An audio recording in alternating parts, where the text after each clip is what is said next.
Yes, good morning, students. Are you able to listen me? Yes, sir.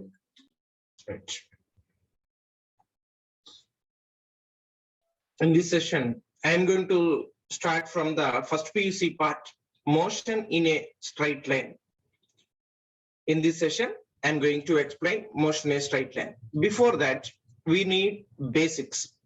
So the basics are from units and dimensions regarding the physical quantities. See,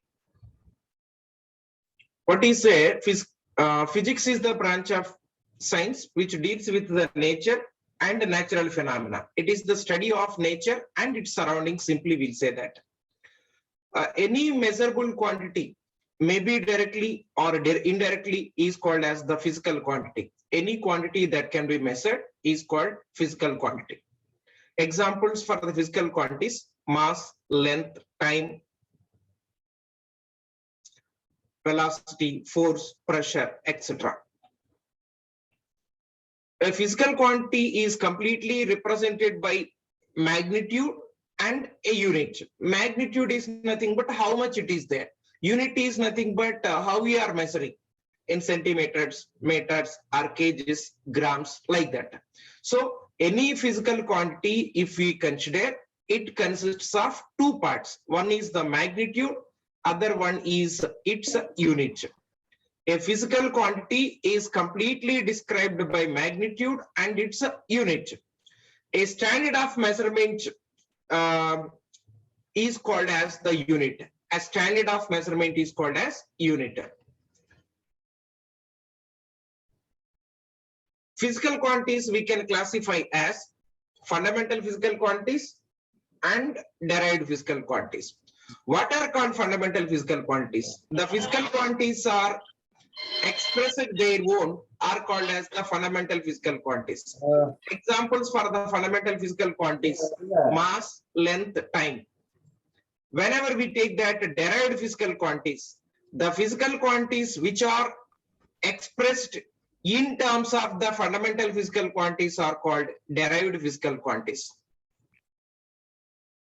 See, fundamental physical quantities, they can be expressed their own. Examples: mass, length, time, etc. And derived physical quantities, whenever we consider, they will be expressed in terms of fundamental physical quantities. Example: area, volume, density, pressure, force. These are the derived physical quantities. Measurement is the comparison of unknown quantity with known standard unit. A unit, a measurement that consists of a magnitude and a unit. Every measurement that consists of two parts. One is the magnitude, other one is its unit. Its a magnitude is nothing but a number and a unit. So magnitude of the measurement, capital M, is equal to N into U. N is the numerical, U is the unit. So we'll write that N1 U1 is equal to N2 U2. For example, N1 is taken as 1. In the unit, its unit is taken as M, 1 meter, is equal to N2 is taken as 100, its unit is taken centimeter. 1 meter is equal to 100 centimeters. This is the comparison.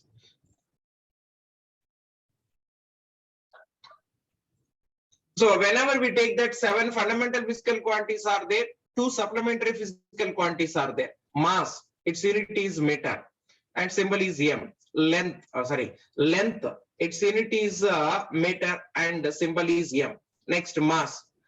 Mass, it is measured in kilograms, unit is taken as kg. Next one is time, it is measured in seconds. Electric current, its unit is taken as ampere, A is the symbol for it. Thermodynamic temperature, Kelvin, a unit is taken as K. Amount of substance, mole, its unit is MOL. Next, luminous intensity, its unit is taken as candle, CD is the symbol. Next, plane angle and solid angle. If you take a small piece, for example, I have taken a disc, circular plate I have taken. From the circular plate, if I cut a small piece like this is in the plane, XY plane, it will be there. If I cut a small piece, this is XY plane, X axis and the Y axis will be there. So the angle is in the plane. That's why the angle is called as the plane angle. Next, what is a solid angle?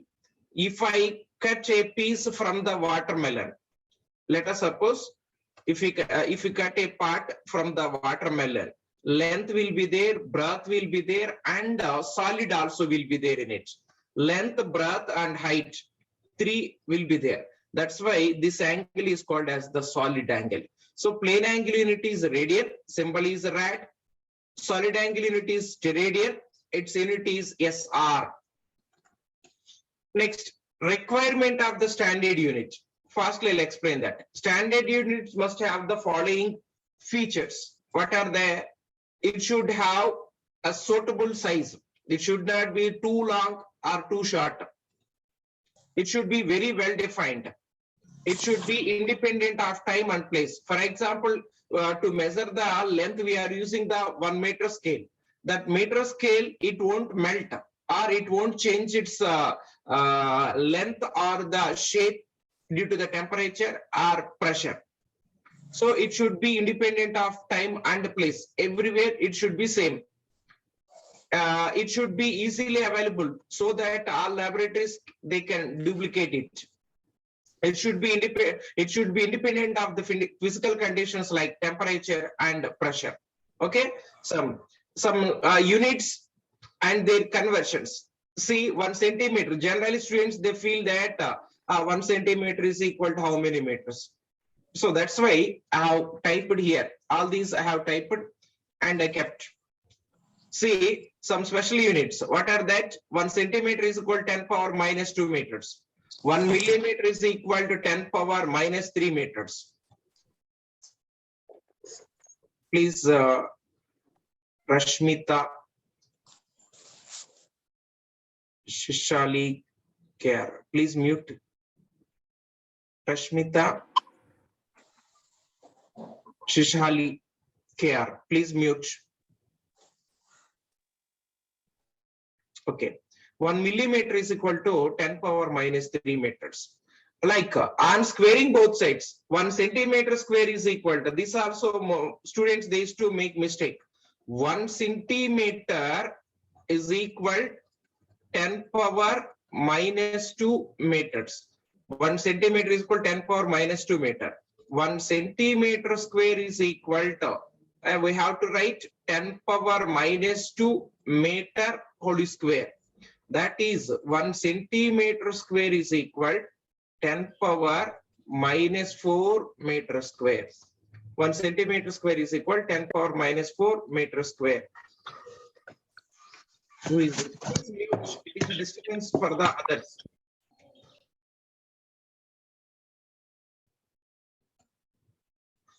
Okay, 1 centimeter square is equal to 10 power minus 4 meter square. Next, 1 micrometer. 1 micrometer will be equal to 10 power minus 6 meters. This is useful for the second PUC part also. Everywhere, 1 microcoulomb is equal to 10 power minus coulombs. Like that we'll take it. 1 micrometer is equal to 10 power minus 6 meters. 1 nanometer is equal to 10 power minus 9 meters. 1 angstrom is equal to 10 power minus 10 meters.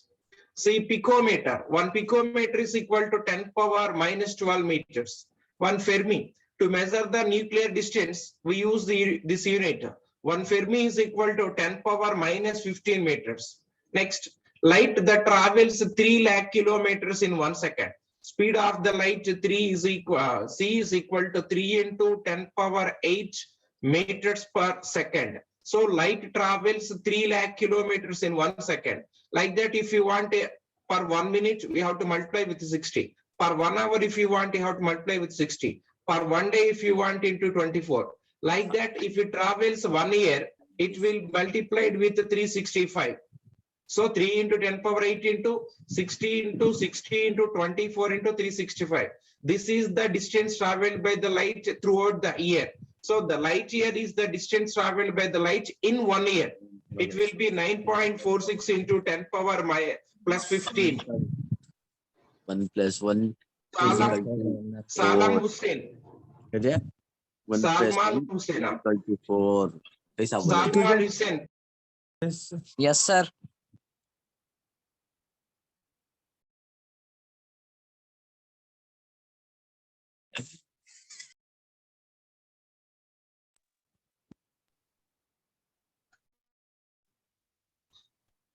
Sir, I forgot. Sir. Sir. Rahman Hussein.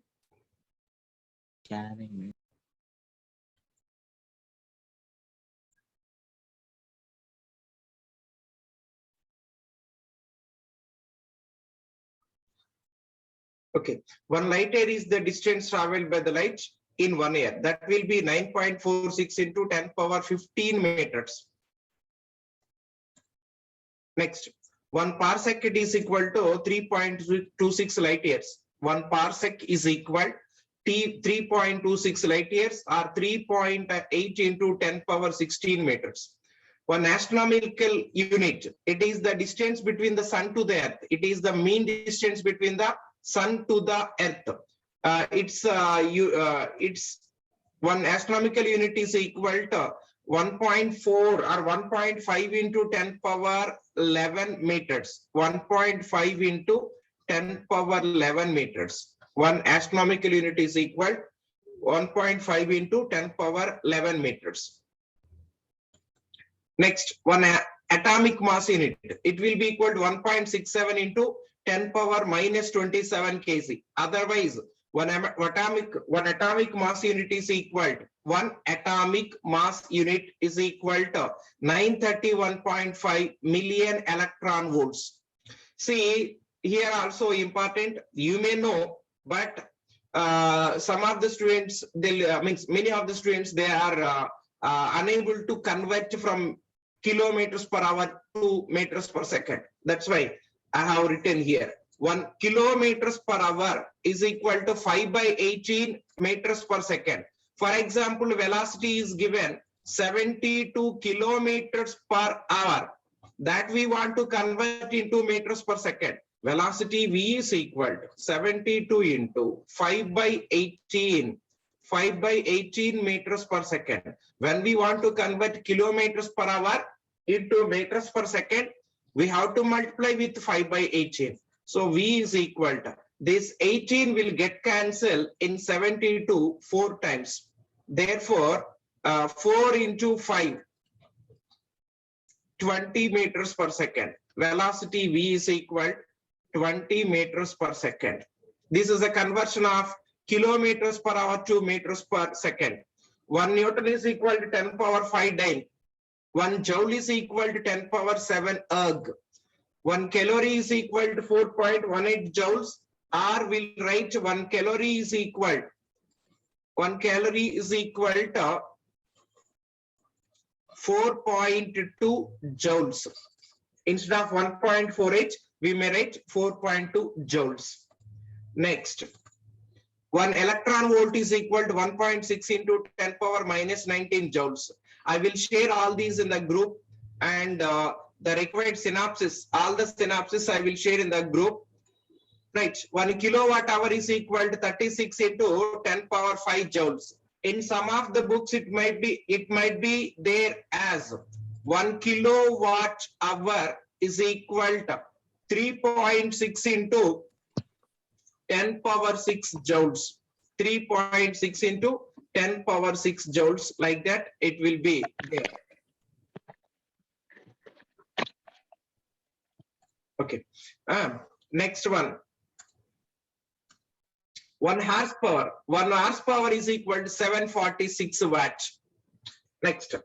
Physical quantities we can classify as all physical quantities, or most of the physical quantities are classified as scalars and vectors. What is a scalar?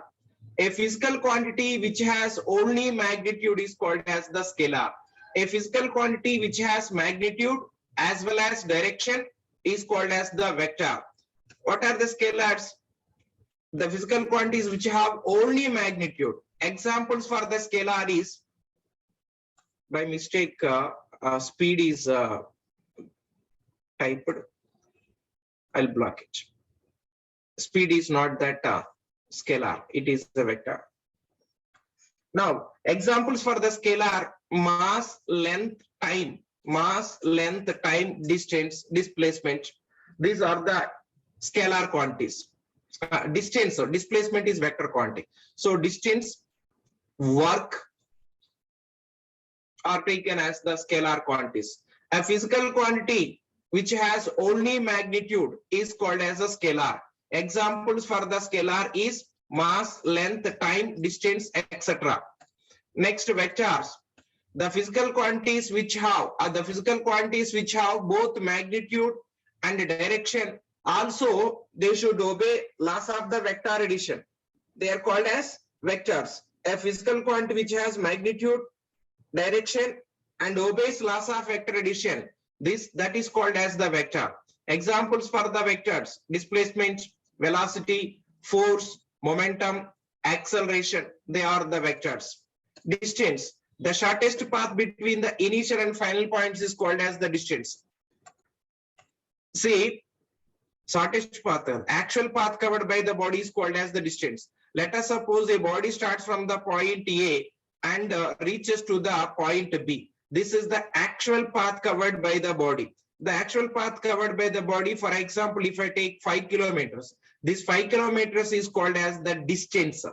The actual path covered by the body between any 2 points is called as distance.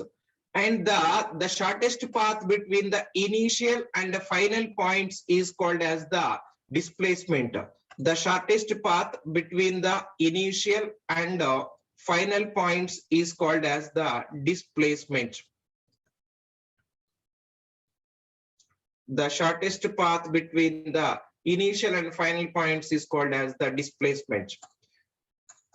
Next, the shortest path between the initial and final points is called as the displacement. Next one is, see, a body that moves from the point A to B. A body that moves from the point A to B. A to B. It's a 4 meters. And again, it moves from the B to C. It is 3 meters. Now we'll say that distance and displacement. If I take that distance is the actual path covered by the body. 4 meters plus 3 meters. That is equal to 7 meters. 7 meters is the distance. What about the displacement? Shortest path between the initial and final points is called as the displacement. The displacement is the shortest path between the initial and the final points. AC is the displacement. This is AC is equal to, how to take that AC? According to the Pythagoras theorem, AC square is equal to hypotenuse square is equal to side square plus side square. AC square is equal to AB square plus BC square. Then AC is equal to square root of AB square plus BC square. Then AC is equal to square root of AB is equal to 4 whole square, and BC is equal to 3 whole square. Therefore, AC is equal to square root of 16 plus 3 3s are 9. It will be square root of 25. Nothing but AC is equal to 5 meters. Then AC is equal to 5 meters. It is the displacement. Displacement is 5 meters. Distance is 4 plus 3, 7 meters. Actual path covered by the body is called as the distance, and the shortest path between the initial and final points is called as the displacement. See, in this, distance is given as 7 meters and displacement is taken as 5 meters. The displacement is taken as 5 meters. Next, speed. Rate of distance is called as the speed. Rate means what? The physical quantity we have to multiply, we have to divide with the time. Rate of distance means what? Distance by time. Distance by time. Let us suppose if they say rate of velocity, velocity by time. If they say rate of momentum, momentum by time. So everywhere if the term rate is there, the physical quantity should be divided with the time. Here what is given? Rate of distance. So speed is equal to rate of distance means what? Distance divided by time. Rate of distance means what? Distance divided by time we will take. Distance divided by time. Next, speed. Speed is the distance by time, and it formula is V is equal to S by T. It's a unit whenever we take. SI unit is meter per second. SI unit is meter per second. CGS unit is centimeters per second. Next, velocity. Rate of displacement is called as the velocity. Velocity is displacement by time. A velocity V is equal to displacement S divided by time period T. Its unit is also SI unit is meter per second. CGS unit is centimeters per second. Next, acceleration. Rate of change in velocity per unit time is called as the acceleration. Rate of velocity per unit time is called as the rate of change in velocity per unit time is called as the acceleration.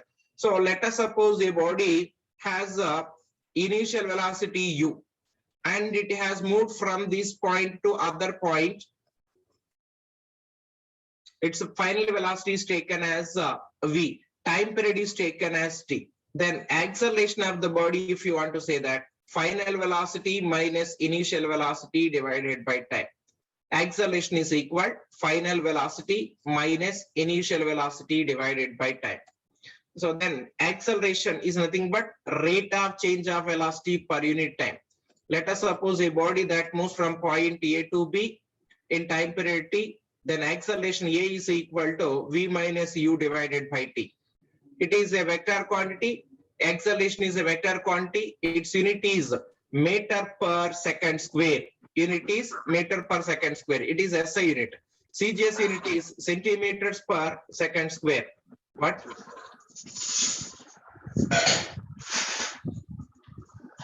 Ruhina, please mute. So if the body is moving with uniform velocity, acceleration of the body is zero. If the body is moving with increasing velocity, the acceleration is called as the positive acceleration. If the body is moving with increasing velocity, then it is said to be moving with the acceleration called as positive acceleration. If the body that is moving with the decreasing velocity, if the body is moving with decreasing velocity, then we say that it is moving with negative acceleration or deceleration. Negative acceleration, deceleration, retardation, all of them will be same. If the body is moving with a decreasing velocity, then we'll say negative acceleration, deceleration, or retardation. Average velocity.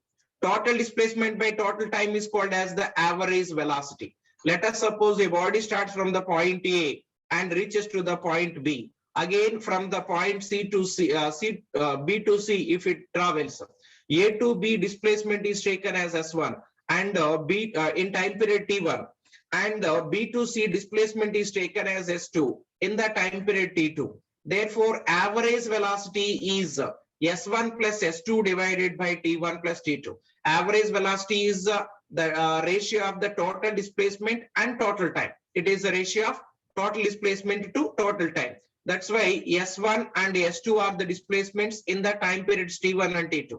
So V average is equal to S1 plus S2 divided by T1 plus T2.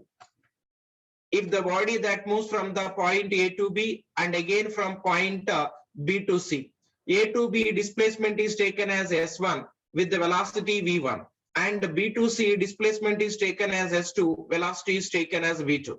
Then average velocity is S1 plus S2 divided by S1 by V1 plus S2 by V2. Or we may write like this. A to B, a body has moved with, again, it has moved from point B to C. A to B, it moves with velocity V1 in time interval T1. And B to C, if it moves with velocity V2 in time interval T2. Then average velocity. A to B, it travels with velocity V1, and B to C, it travels with velocity V2. in the time intervals T1 and T2. Then average velocity is, so V1 T1 plus V2 T2 divided by T1 plus T2. When the body that moves from A to B with velocity V1,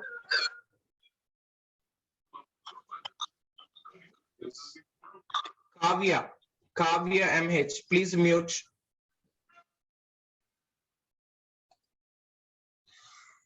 Okay, A to B, it travels with velocity V1 in time interval T1, and B to C, if it travels with velocity V2 in time period T2. Okay, if we take, this is important, if we take T1 is equal to T2, if T1 is equal to T2, if we take V average is equal to T into V1 plus V2 divided by 2T. Therefore, T gets cancelled in both the numerator and the denominator. T gets cancelled both the numerator and denominator. So V average is equal to V1 plus V2 divided by 2. V average is equal to V1 plus V2 divided by 2. Next, from A to B, body moves from A to B and again B to C. A to B, A to C is the total displacement.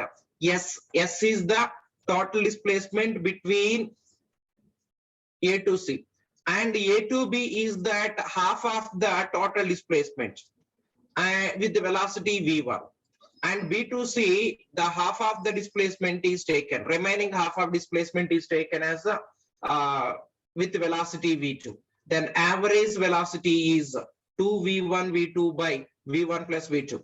If a body covers first half of displacement with velocity V1 and next half of displacement with velocity V2, then average velocity is 2V1 V2 divided by V1 plus V2. Next,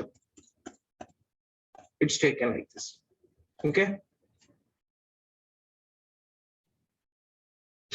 If the body travels first half of the total journey with velocity V1 and the next half of the velocity, next half of displacement, next half with a velocity V2, then the average velocity is 2V1 V2 by V1 plus V2. Next, a body moves from point A to B, again from point B to C. Total time period is taken as T. A to B, the time period is half of the total time, and B to C, the time period is half of the total time. So A to B, it travels with half of the time. B to C, it travels with the half of the time, in half of the time, with velocities V1 and V2. V1 and V2 are the velocities from A to B and B to C. Then average velocity is V1 plus V2 divided by 2. If a body travels for a time T1 with velocity V1 and for time T2 with velocity V2 in the same direction, then its average velocity is V1 plus V2 divided by 2. This is first half of the time with velocity V1, next half of the time with velocity V2. T1 is what? Half of the time. T2 is half of the time. Like that, I have written. Position time graphs, most important.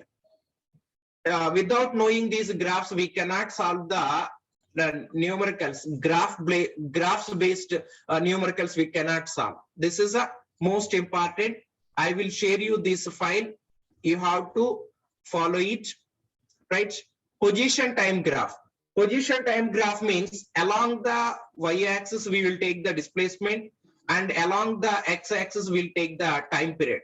Along the y-axis displacement, and along the x-axis time period we will take. This is a position time graph. This is called as position time graph. See, if the particle is at rest, the position time graph, this is x-axis and this is the y-axis. On the x-axis time period is taken, and on the y-axis displacement is taken. So if it is a straight line parallel to the, time or parallel to the x-axis, then the body is said to be at rest. Position time graph. For the position time graph, it is a straight line parallel to the time axis or x-axis, then the body is said to be at rest. Important, it is given earlier. If the particle is moving with uniform velocity, this is a displacement time graph. In the displacement time graph, if the body is moving with uniform velocity, this is the shape of the graph. Means with increasing of time period, displacement also increases. So S is proportional to T. If T increases, S also increases. If T increases, S also increases. This is that straight line. If it is everywhere or anywhere, if S is proportional to T or V is proportional to T, like that, we are taking velocity and time. Then if it is proportional, then the graph is a straight line, starts from the origin of the coordinate system. If the, for example, A is proportional to B, if B increases, A also increases. If B decreases, A also decreases. For that, the graph is taken as a straight line. For that, the graph is given as a straight line, which starts from the origin of the coordinate system. If the body is moving with uniform velocity, the velocity time graph or position time graph is a straight line, starts from the origin of the coordinate system. The shape of the graph will be like this. This is required, and many places or in many chapters we will use this. Next, if the particle is moving with uniform acceleration, nothing but with increasing velocity, then the shape of the graph will be like this. This is the displacement time graph, and the graph will be like this. If the particle is moving with uniform acceleration, means with increasing velocity, the shape of the graph will be like this. If the particle is moving with retardation, means negative acceleration, nothing but with decreasing velocity, the shape of the velocity time displacement time graph will be like this. If the particle is moving with retardation, nothing but with the decreasing velocity, the shape of the graph will be like this. Next, we come to that velocity time graph. Velocity is taken along the y-axis and the time period is taken along the x-axis. See, time period is along the x-axis and velocity is along the y-axis. If the particle is at rest, there is no graph. Particle is at rest, this is a graph. If the particle is moving with uniform velocity, the shape of the graph will be like this. If the particle is moving with uniform velocity, the shape of the graph is nothing but it's a straight line.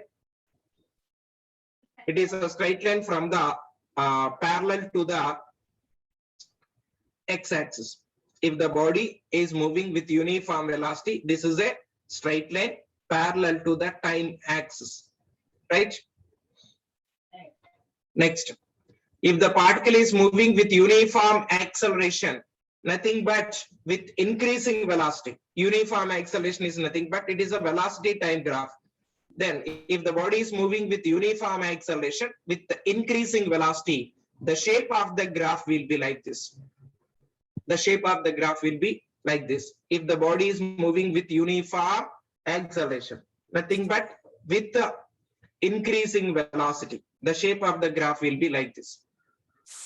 If the particle is moving with uniform retardation, nothing but decreasing velocity, the shape of the graph will be like this. It's like this. All you have to memorize and you have to practice and you have to memorize. Then only you are able to solve the numericals. Based on these, numericals will be there. See, when a body is moving with uniform acceleration, the equations of motion are, we know, you are well familiar with these equations. What are they? V is equal to u plus at. V square minus u square is equal to 2as. S is equal to ut plus half at square. Sn is equal to u plus a into n minus 1 by 2. These are the equations of motion when the body is moving with uniform acceleration. For a freely falling body, the equations of motion are a body that falls from certain height h, s is taken as h, initial velocity u is equal to taken as 0 and it falls down. Acceleration a is taken as a plus g and the final velocity is taken as v. Before touching the ground, the velocity of the body is taken as v. Now, the initial velocity u is equal to 0, s is equal to h, acceleration a is equal to g, time period is taken as t. T is taken as time period. Then the equations of motion we write for the freely falling body. V is equal to, as u is taken as 0, all these if you substitute, u is equal to 0, a is equal to g, t is equal to t, s is equal to h, and v is equal to v. If you substitute this in the equations, we will get means v is equal to u plus at, v square minus u square is equal to 2as, s is equal to ut plus half at square. In those equations, if we substitute this data, we will get velocity v is equal to gt, v square is equal to 2gh, s is equal to half gt square. Simply we'll substitute u is equal to 0, s is equal to h, a is equal to g. That's all. Then s is equal to half gt square will get. Then Sn is equal to g into n minus 1 by 2. These are the equations for a freely falling body. Equations of motion for a freely falling body. Next, for a freely falling body, a body is at height h. It falls from height h to the ground. S is taken as h. The height covered is taken as h. Initial velocity of the body is taken as u. Acceleration is taken as a. Final velocity is v and time period is t. Then we'll write time taken by the body to fall from height h to the ground. Time taken by the body is t is equal to square root of 2h divided by g. Time taken by the body to reach the ground is t is equal to square root of 2h by g. Next, velocity of the body on reaching the ground. V is equal to square root of 2gh. So time taken by the freely falling body to cover a height h is t is equal to square root 2h divided by g. Next, velocity of the body before touching the ground. V is equal to square root of 2gh. Next, for a body which is projected vertically up, a body is projected from the ground to certain height h. S is taken as h. With velocity v, the body is projected upwards. Then in upward direction, acceleration is taken as a negative acceleration. A is equal to minus g. Time period is taken as t. At the highest point, velocity of the body is equal to 0. Then final velocity v is equal to 0. Then initial velocity u is equal to u, s is equal to h, a is equal to minus g, and time period t is equal to t. So velocity v is equal to final velocity. At the highest point, velocity is taken as 0. Therefore, v is equal to gt. U is equal to, what is the actual formula? Actual formula is v is equal to u plus h. V is equal to u plus at. This is v is equal to 0. U in the place of a will write minus g into t. If you bring it to the left side, u is equal to minus u is equal to minus gt. Minus u is equal minus gt, minus get cancel. U is equal to gt. U is equal to gt. If you substitute this data in the equations of motion, we will get v square is equal, u square is equal to gh. Then s is equal to ut minus half gt square. Hn is equal to u minus g into n minus 1 by 2. These are the equations for the body which is projected vertically upwards. So when the body is projected vertically upwards, the greatest vertical displacement is called as the maximum height. The greatest vertical displacement of the projectile is called as the maximum height. So the time taken by the body to reach the maximum height is time of ascent. Time taken by the body to reach the maximum height from the point of projection is called as the maximum height.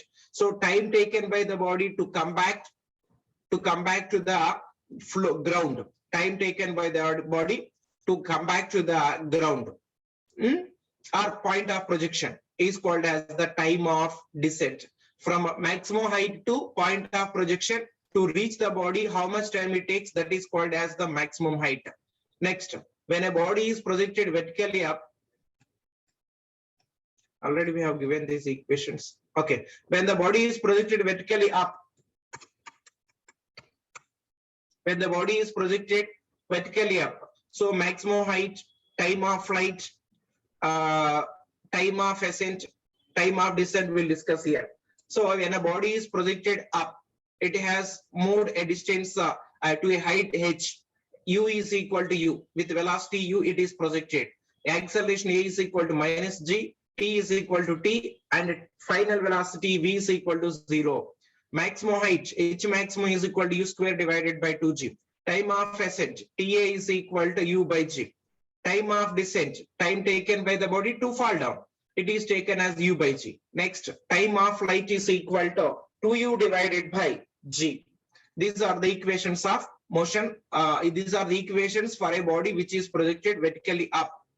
Then, if body is projected vertically up from the top of a tower of height h with velocity u, from the top of a tower of height h, a body, if it is projected, what happens? It will get this path and it will fall down to the ground.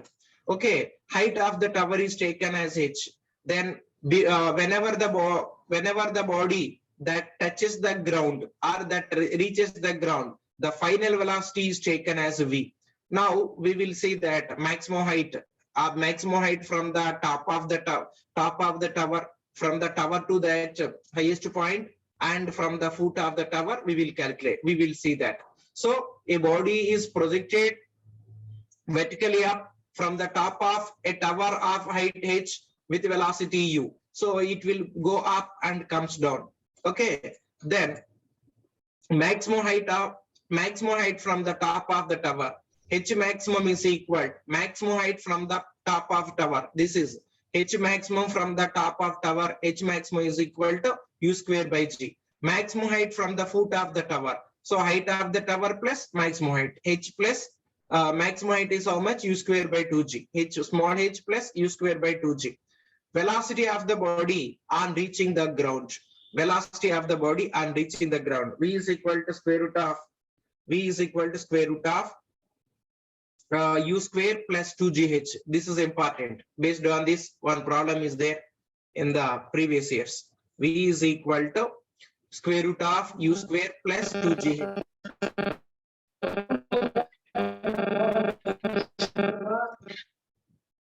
Ramya, please mute.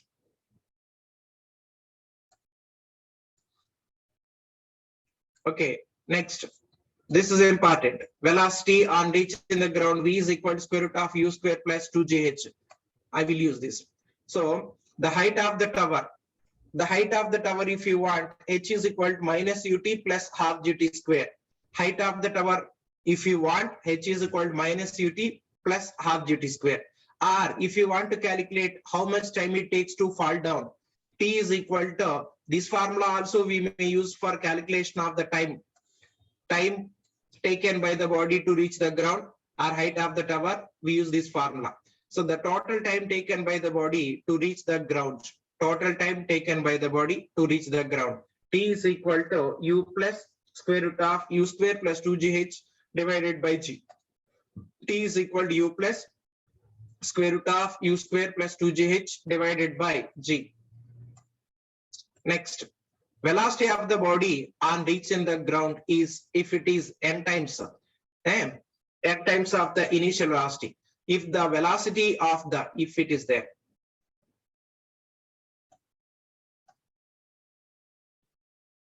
if the velocity of the body on reaching the ground is n times of the initial velocity, then height of the tower is h is equal to n square minus 1. H is equal to n square minus 1 into u square divided by 2g. H is equal to n square minus 1 into u square divided by 2g. A body is dropped from the top of tower of height h. Simultaneously, another body is projected vertically up with velocity u from the foot of the tower. This is important, and shortcut formula I am discussing. Regular method is difficult and lengthy. Difficult not, it is lengthy. So a body is dropped from the top of tower. For this, initial velocity u is equal to 0, and a body projected from the foot of the tower with velocity u. Okay, they will ask when and where they will meet, at which point they'll meet, and from the ground at which height they'll meet, and after how many seconds they'll meet. One stone is dropped from the top of tower. Simultaneously, another stone is projected vertically up from the foot of the tower. So the stones where they will meet, at which height they'll meet, and when they'll meet, they'll ask. So the time after which they'll meet, T is equal to H divided by U. This is the shortcut formula. So height of the tower is taken as H. U is the projection of the body which is projected from the foot of the tower. A body is projected from the foot of the tower. Its velocity is taken as U. So time after which they'll meet. The time after T seconds later they will meet. So T is equal to H divided by U. H is the height of the tower. U is the velocity of the projection. Then the height at which they'll meet. H minus GH square divided by 2U square. H minus GH square divided by 2U square. This is the height where they'll meet from the ground. Okay, these are the synopsis. Then we'll go for the numericals. Right, I'm going to start the problems. Motion is straight line. This CET, some of them directly have taken from CET, some of them based on the concepts. See, a man goes 10 meters towards the north, then 20 meters towards east, then the displacement is, I'll take that directions: east, west, south, north.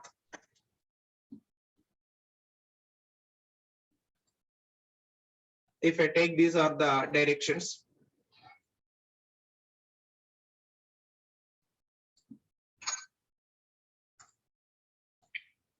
This is east, this is west, south, and north. What is given?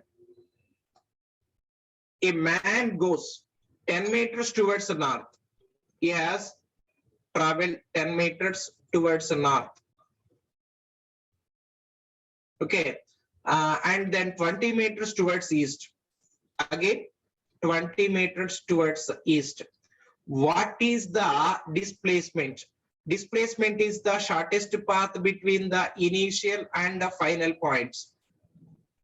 Displacement is the shortest path between the initial and the final points. This is the displacement.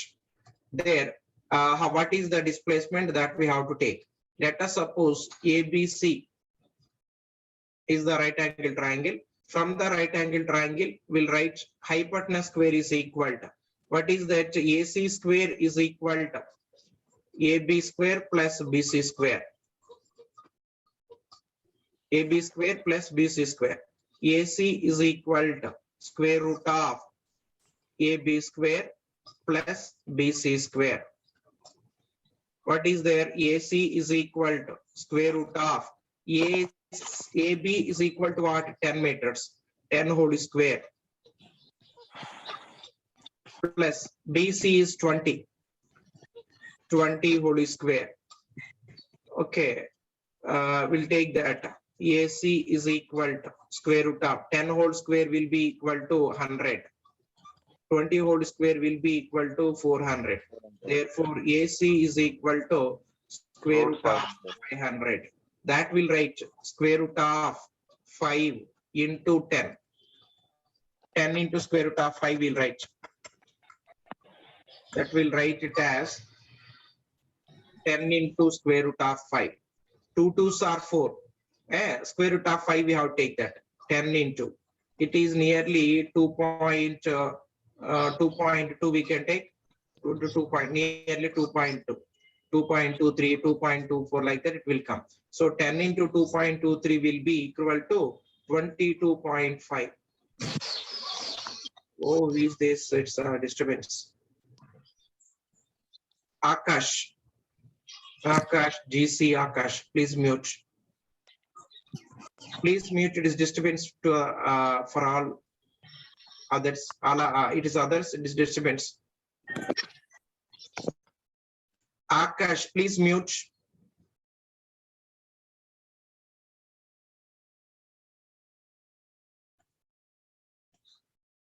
Okay. Now, 10 into 2.23 will be nearly equal to 22.5 meters. Then A option is correct. Next, the displacement time graph for two particles A and B are straight lines. Displacement time graph for A and B particles are straight lines inclined at angles 30 degrees and 60 degrees with the time axis. The graph is like this.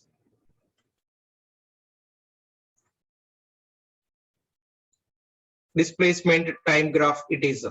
So for this we'll take one makes with A, it makes 30 degrees, and B, it makes that 60 degrees. This is 30 degrees, and this is the 60 degrees. This is A, and this is B. This is A, and this is B. This is what? Displacement time graph. So from the displacement time graph, we'll write that tan theta is equal to velocity. So velocity V is equal to tan theta. We'll write that velocity V is equal to tan theta. From this, we'll write VA by VB. VA divided by VB is equal to tan theta A divided by tan theta B. See, this is the theta A. This is theta B. So tan theta A is tan 30. They gave VA divided by VB. VA by VB is equal to tan 30 divided by tan 60. Tan 30 divided by tan 60. That is equal to VA divided by VB is equal to VA by VB is equal to what? Tan 30 1 by square root of 3. Tan 60 square root of 3. Therefore, VA by VB is equal to 1 divided by square root of 3 into square root of 3. So square root of 3 into square root of 3 will be equal to 3 only. VA by VB is equal to 1 by 3. 1 is to 3. D option is correct. 1 is to 3. D option is correct. Okay. Next problem is, see, this is escalator. In the metro station, one escalator is there. It is given in CET, in NEET also. In NEET 2017 and 18, based on this formula, direct formula, it is given once. Once they have calculated, they have given a numerical. So if the escalator is moving up, a man stands on the moving escalator. When the man stands on the moving escalator is moving. Then it takes T1 seconds to go up. It takes T1 seconds to go up. And next case, this escalator is rest. Escalator is not working. So the man is walking on the stationary escalator. Escalator is at rest and the man is walking. Then it takes T2 seconds to reach up. Third case, what happened? Whenever he moves on the moving escalator. See, third case, what happens? He is walking. Person is walking as well as escalator also moving. Person is walking on the moving escalator. The man is walking on the moving escalator. The time taken by him to go up is T3. Time taken by him to go up is taken as T3. So they will ask, what is the time taken to go up if he walks on the moving escalator? If he walks on the moving escalator, what is the time period? T3 is how much they will ask it. So T3 is equal to T1, T2 divided by T1 plus T2. Time taken by the man to go up is T3. T3 is equal to T1, T2 divided by T1 plus T2. This is the formula. See this problem. A man walks up a stationary escalator in 90 seconds. Walks up means T2 is given.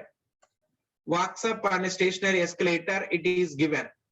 T2 is given as 90 seconds. T2 is given as 90 seconds. When he stands on the moving escalator, means T1 they gave. T1 is when the person stands on the moving escalator. T2 is the time taken to go up when he walks on the stationary escalator. So when he stands on the moving escalator, time period is 60 seconds. When he walks on the stationary escalator, time period is when he walks on the stationary escalator, time period is 90 seconds. Then how much time it takes to walk up the moving escalator? So what is the time taken by the person to move up, to walk up the moving escalator? There, time period T3 is equal to, now only I have explained the formula, T1, T2 divided by T1 plus T2. T3 is equal T1, T2 divided by T1 plus T2. So T3 is equal to, T1 is how much? T1 is equal to 60 seconds. T2 is how much? It is 90 seconds divided by T1 is 60, T2 is 90. That will be T3 is equal to, I am not multiplying now. 60 and 90 I am keeping like this only because simplification will be easy if I keep like that. 60 plus 90 will be equal to 150. 150. Now 0 gets cancelled. This 15 get cancelled in 64 times. That's why what it is there? 4 into 9 is there. Therefore, time period T3 is equal, 4 9s are 36. If he walks up the stationary escalator, then it takes 36 seconds. 36 seconds. A option is correct. If he walks up the stationary escalator, it takes 36 seconds to go up. Right? Next problem. A body falls from a height of 80 meters. Its time of descent is to be calculated. So time of descent formula we know. A body falls from a height. A body falls from a height of 80 meters. H is equal to 80 meters. How much time it takes? Acceleration due to gravity G is 10 meters per second square. Then I asked it, what is the time of descent? How much time it takes to come down? Time of descent TD is equal to U divided by G. Then time of descent TD is equal to U is how much? Initial velocity. A body falls from 80 meters. How much time it's? U by how much time of descent they have asked it.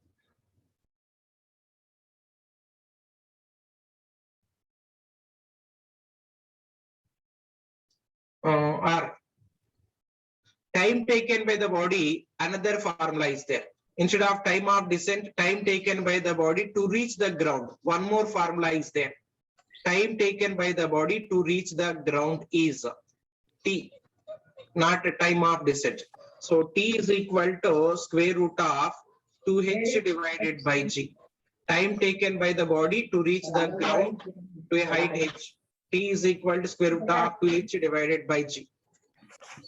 Shweta, please mute. Please mute. This Monisha. Vairesha, please mute. It is disturbance to the others. Please mute. Akash. Please mute Akash.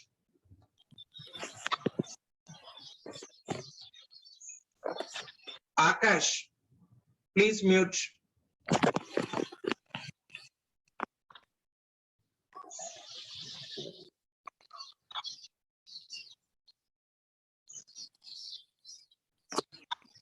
Akash, please mute. It's a disturbance to the others. Okay. T is equal to square root of 2h divided by g. Time taken to reach the ground is T is equal to square root of 2h divided by g. H is given as 80 meters. G is 10 meters per second square. 10 meters per second square. Time period T is equal to square root of 2 into 80 divided by 10. Both in numerator and denominator, we cancel 0. Then what is there?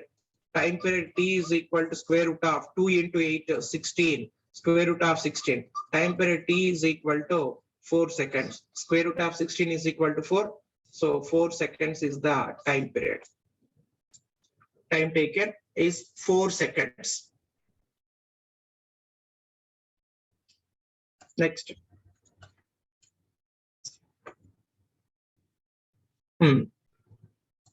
A car is moving with a speed of 50 kilometers per hour, can be stopped by brakes after at least 6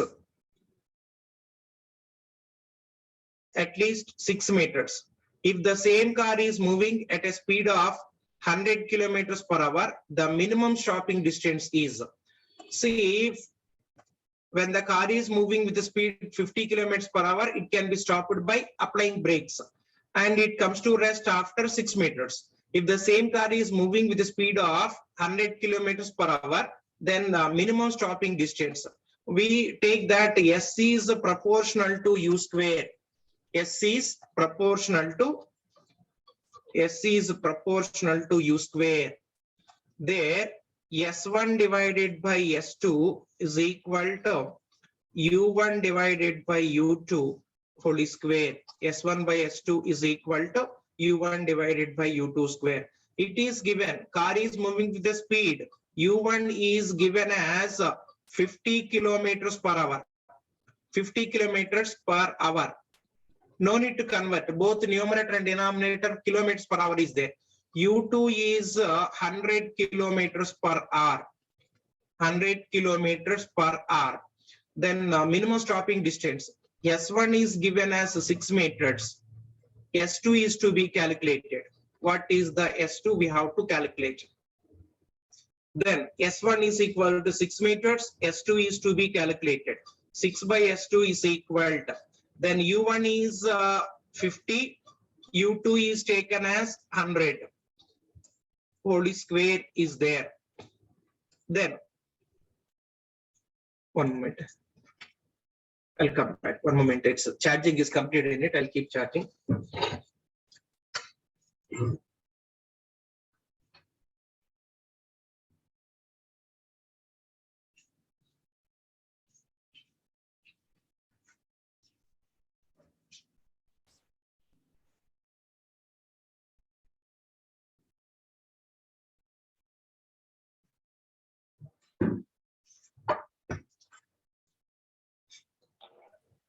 Right. It is given as U is 50, U1 is equal to 50 and U2 is equal to 100. So 50 that cancel 100 2 times. Therefore, we will get 6 divided by S2 is equal to 1 by 2 whole square. 1 by 2 whole square. There. 6 by S2 is equal to 6 divided by S2 is equal to 1 by 2 whole square means 1 by 4. See, on cross multiplication, if we cross multiply it, what we'll get on cross multiplication? S2 is equal to 6 into 4. Then S2 is equal to 24 meters. S2 is equal to 24 meters. C option is correct. I will share these problems. Only problems I can share you. Solutions, if you want, you may take the screenshots. Because if I want to write that solutions, it takes time. Otherwise, I have to write on the sheet, on a white sheet, and I have to share you that. Problems I will share you. And synopsis, what I have explained, all those I will share you. In the group, I'll keep this. Right? This is the 24 meters. This is the answer for this problem. Next one is a body is moving with uniform acceleration. A body is moving with uniform acceleration, had velocities 20 meters per second, 30 meters per second, when it passes through the points P and Q, if it in its path.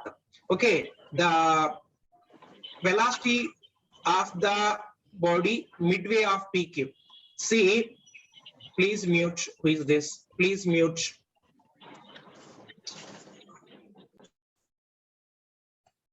Okay. Whenever we take that, let us suppose a car is moving. A car is moving with uniform acceleration. Car is moving with uniform acceleration. Moving with uniform acceleration. Then it at the point P, it moves with velocity v1. At the point Q, the car that moves with velocity v2.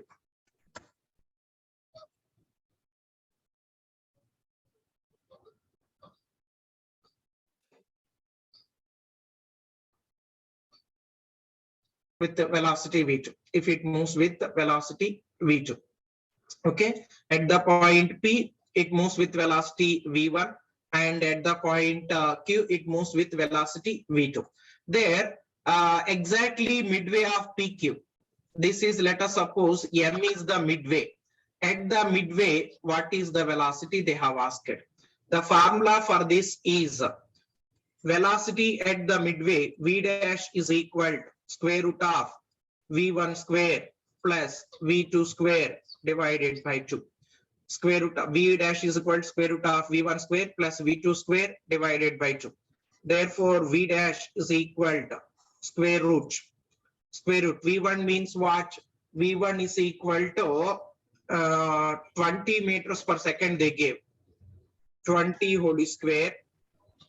And V2 is how much? 30 whole square divided by 2. Therefore, V dash is equal to square root of 20 whole square means 400. 400, 30 was 900. 900, it is Divided by 2. Square root of 1300 divided by 2. is the square root of 650. C is equal to 650 is the answer. Like this. This is also repeated problem. Instead of that, what did they ask earlier? Okay, I'm going to erase this and I'll say that how did they ask earlier? A bridge is there.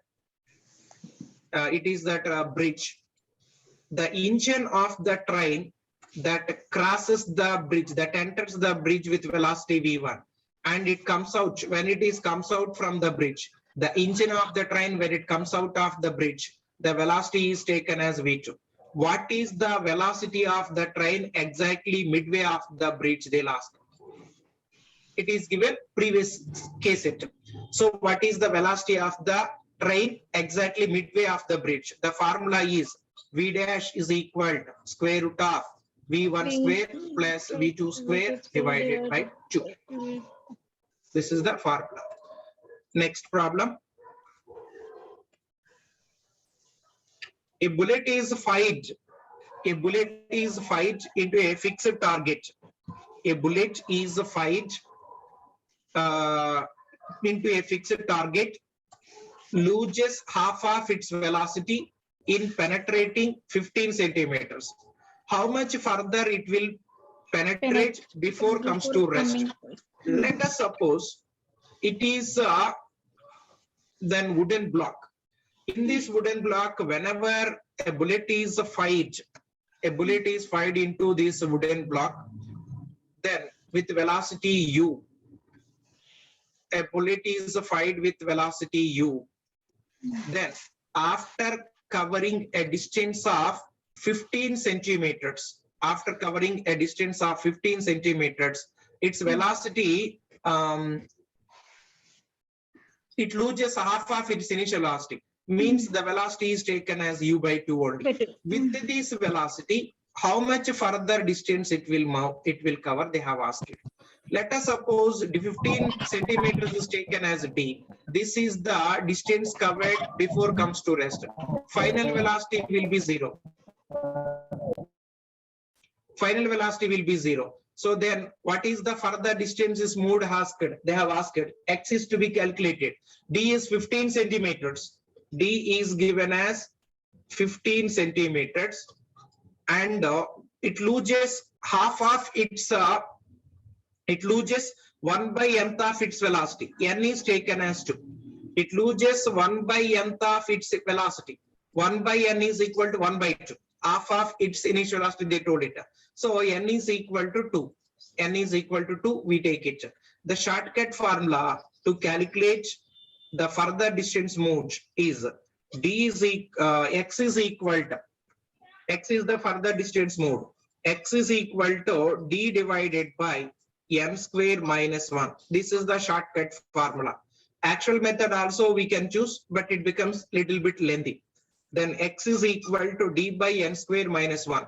D is the distance moved before means 15 divided by n is equal to 4 minus 1. That will be x is equal to 15 divided by 3. 3 ones are 3 5s. Cancel 3 times, 5 times. Therefore, x is equal to 5 centimeters. The further distance it will move before comes to rest is 5 centimeters. The further distance it will move before comes to rest is 5 centimeters. Next problem is a body is dropped from the on the floor from a height of 10 meters and rebounds to a height of 2.5 meters. See, a body is dropped on the floor from a height of 10 meters, rebounds to a height of 2.5 meters. If the body is in contact with the floor for 0.02 seconds, then average acceleration. We have to take average acceleration. What is that actually? The given concept, whenever we take a body that falls from a height h, it falls from a height h on the floor. It falls from a height h and it rebounds to a height h2. H1 is taken as h1 is how much? It falls from a height h1. That height h1 is 10 meters and it rebounds to a height. It rebounds to a height h2 is equal to. It rebounds to a height h2 is equal to 2.5 meters. So time it is in 0.02 seconds contact with the it is 0.02 seconds is in contact with the floor. Then they have asked what is the average acceleration. The average acceleration, if you want, a is equal to square root of 2gh1 plus square root of 2gh2 divided by t. 2gh1 plus square root of 2gh2 divided by t. Then acceleration a is equal to square root of 2 into g is taken as a 10 into 10 not, you have to take 9.8. If you take 9.8, it will be good. So g is equal to 9.8 meters per second square. There is no what's called fixedly, no need to take that g is equal to 10 meters per second square or 9.8 meters per second square. According to our convenience, we can take any of these. A is equal to square root of 2gh, 2 into g. I am taking 9.8. h1 is how much? h1 is equal to 10 meters. 10 meters plus square root of 2 into g 9.8 into height it is moved is 2.5 meters. divided by time period 0.02 seconds. Then acceleration A is equal to this 9.8 into 10 will be 98. 98 into 2 will be 196. This is square root of 196. So 2.5 into 2 will be 5. 5 into 9.8, it is 49. 5 into 9.8 will be equal to square 49. So square root of 49 divided by 0.02. Therefore, acceleration A is equal to square root of 196 will be equal to 14. And square root of 49 will be equal to 7. 7 divided by 0.02. Therefore, 21 divided by acceleration 0.02. is equal to 21 divided by 0.02. If both numerator and denominator are multiplying with 100, it will be 2100 divided by 2. 2100 divided by 100 into 0.02 will be equal to 2. So 2100 divided by 2, it is 1050. Acceleration A is Option equal B to is answer, sir. meters per second square. B option 1050 meters per second square. This is the acceleration. Next, a body having initial, if a body having initial velocity 0 is moving with uniform acceleration 8 meters per second square, the distance traveled by it in the 5th second. A body having initial velocity 0 means what? Initial velocity u is equal to 0. Uniform acceleration A is equal to 8 meters per second square. Then distance traveled by it in 5th second, n is given as a 5. Then what is S5 they have asked. So equations of motion, when we see Sn is equal to u plus a by 2 into 2n minus 1. This is the formula we may choose. For this, S5 is equal to initial velocity u is equal to 0. Then A is taken as, acceleration is taken as 8 meters per second square divided by 2 into n is given as 5th second. So n is equal to 5. 2 into 5 minus 1. From this we will write S5 is equal to, this is 2 that cancel in 8 4 times. S5 is equal to 4 into 2 5s are 10. 10 minus 1 will be 9. So S5 is equal to 4 9s are 36. 36 meters. A option is correct.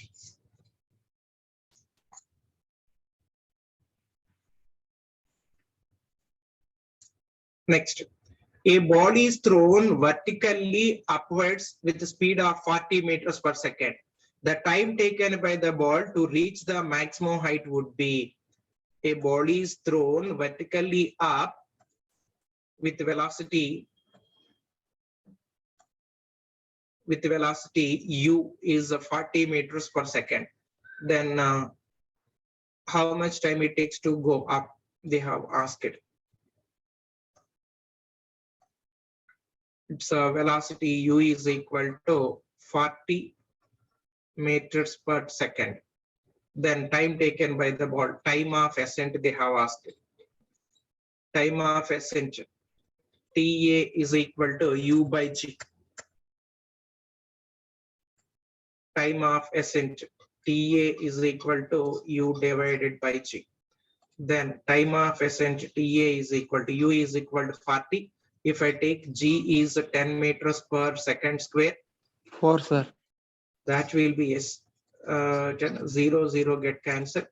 Time period will be 4 seconds. Third option is correct.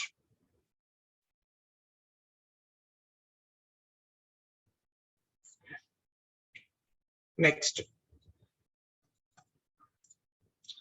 a bus. Okay. A car starts from Bangalore goes to 50 kilometers in a straight line towards south, immediately turns around and returns to the Bangalore. The time taken for this round trip is 2 hours.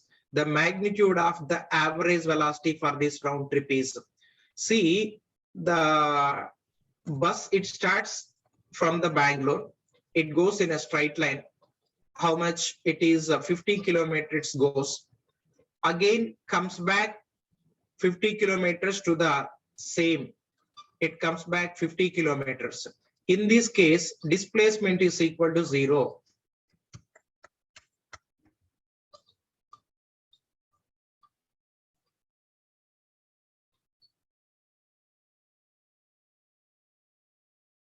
Displacement is equal to 0. Therefore, displacement 0, then average velocity, V average is equal to total displacement. So time period is given. Time period is 2 hours. 2 hours it is. So total time, sorry, total displacement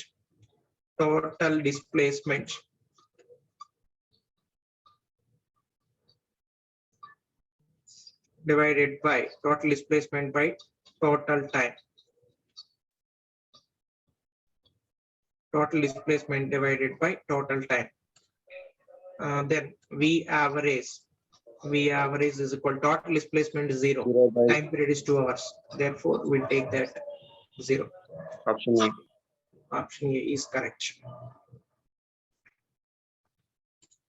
Next, a tennis ball is thrown in the vertically upward direction and the ball attains a maximum height of 20 meters. The ball was thrown approximately with an upward velocity is. They have projected a tennis ball in the upward direction. It's a projected upward direction that reaches a maximum height of 20 meters. It reached to that height of 20 meters.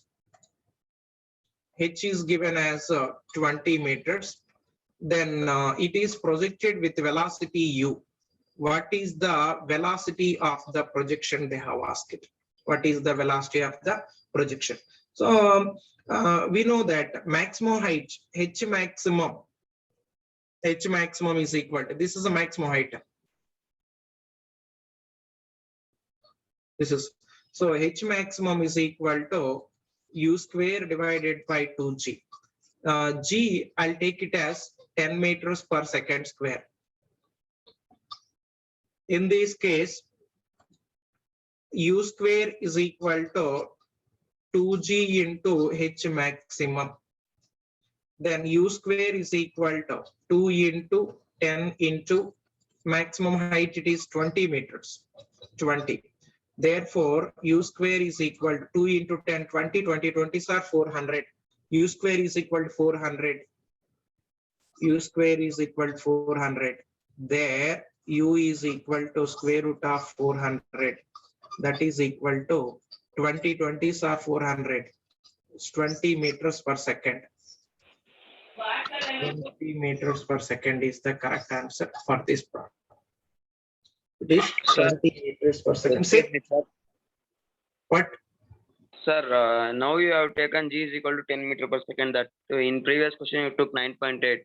How come we No, not no, to no. get exactly Yes. 9.8 or 10? Wait. That only I told. Generally, if they don't mention, we have to take G value 9.8 meters per second square. Generally, if they Okay. don't give any value, we have to take like this. But whenever we want simplify the numericals easily, we may choose according to our convenience. We may choose 10 meters per second square or 9.8 meters per second square. Here, see, round off value is there. It is not in fractions. So, Yeah. if I take 9.8, answer won't be 20. It's a round off value will come. It's a 2 into 9.8. 19.6 into 20, like that it will come. Okay, so for Okay. our simplifications, we may take 9.8 meters per second square or 10 meters per second square. See, in the previous problem, I want acceleration A is equal to 2GH is there. 2GH. That is equal to square root of 2 into 10 into height is taken as 10 meters. Now height is, let us suppose 2H2. Height is taken as 2.5 meters. So G is equal to 5 are 2 into 2.5 will be equal to 5. 5 into 10, 50. 50 we are getting.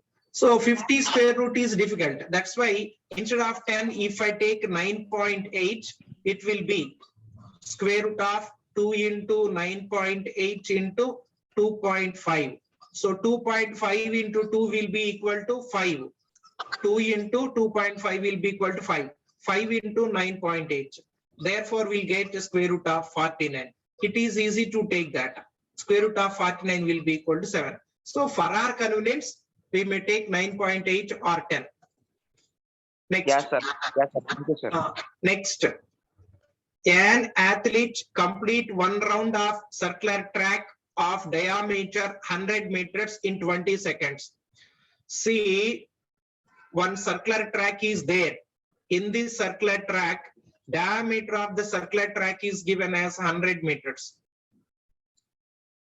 Diameter is given as 100 meters. So diameter. Then it takes, when he starts from the point A and to come to the same point, it takes 20 seconds. Time period it takes for complete journey is 20 seconds. So from here to again to reach to the point A, it takes 20 seconds. That means to move from the point A to B, how much time it takes? Only 10 seconds. A to B 10 seconds and B to A again remaining 10 seconds. So for round trip, total time period is 20 seconds. So it is given that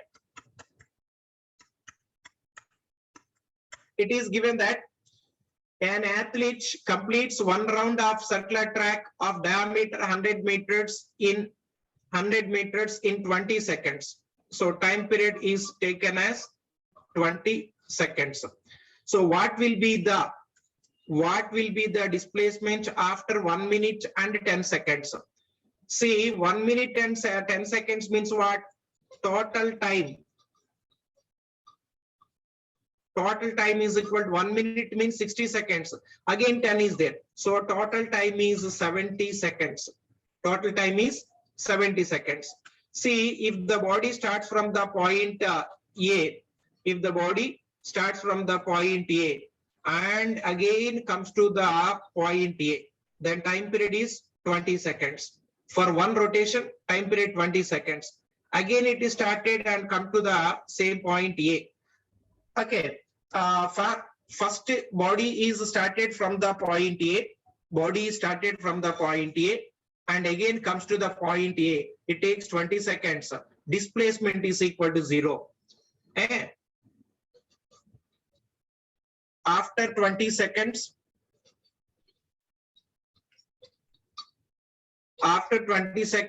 displacement is equal to 0. Again, it is started from the point A, comes to that point A again. Time taken is 20 seconds. So remaining 20 seconds, what about the displacement? Displacement is equal to 0. Again, it is started from the point A, comes to the point A again. Time period is taken 20 seconds. The time period is taken as 20 seconds. Remaining 20 seconds after, what is displacement? 0. That means after 60 seconds, displacement is equal to 0. After 60 seconds, displacement is 0. Then remaining how much time is there out of 70 seconds? 60 seconds after, displacement is 0. Remaining 10 seconds is there. In 10 seconds, it will move from the point A to B. In the 10 seconds, it will move from the point A to B only. T is taken as 10 seconds to move from the point A to B, right? So this is the shortest path between A to B. What is the displacement? Displacement is the shortest path between the initial and final points. In 10 seconds, it moves from the point A to B. In 10 seconds, it comes from the point A to B. So after 1 minute and 10 seconds, distance is taken as displacement is taken as 100 meters. What will be the displacement after 1 minute 10 seconds? So displacement is 100 meters. 100 meters is the displacement. This is options. I have to change the options here. Displacement is only one we have to take. This is not. Okay, displacement after 1 minute 10 seconds will be 100 meters. So diameter of this is taken as 100 meters. It starts from the point A and comes to the point B. After 60 seconds, 60 seconds later, what is the displacement? It is 0. But remaining in 10 seconds, displacement will be equal to 100 meters. It is the diameter.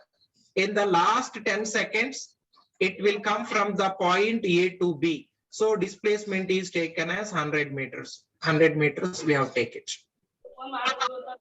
Okay, I'm going to stop the class here. I will share these in the group. Okay, sir. Thank you, sir. Thank you. Okay, thank you. Thank you. Thank you. Thank you, sir. Hmm.